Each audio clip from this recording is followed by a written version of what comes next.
Azizlar, inson tanini sog'ligini yana bir jihati mana suhbatimizni avvalda aytib o'tdik, bu poklik. Pokiza odam sog'lom odam bo'ladi. Sog'likning bir talabi bu poklik bo'ladi. Mana musulmon odam qarang, 5 mahal namoz o'qiydi, tanini sog' olib yuradi. Tani sog', kiyimi sog', badani pok, kiyimi pok, tani pok,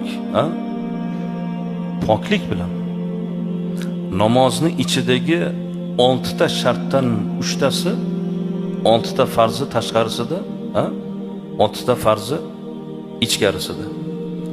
Ichkarisida, tashqarisida o'sha shartlardan 3 tasi poklik bilan.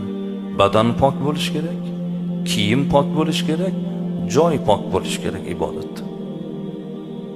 Qarang, ibodat uchun ham poklik kerak, sog'lik uchun ham poklik kerak.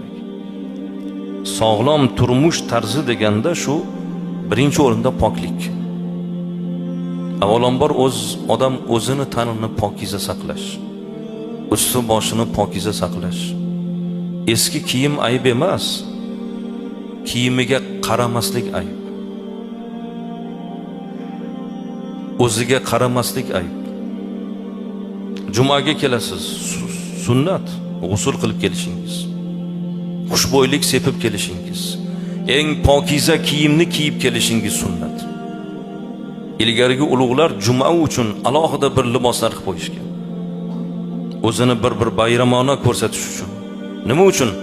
Ko'pchilikni ichida o'zingizni noxush hidingiz bilan odamlarga ozor bermaslik uchun. Mana dinimiz nima qanday poklikka buyuradi. Poklik dinning yarmi azizlar.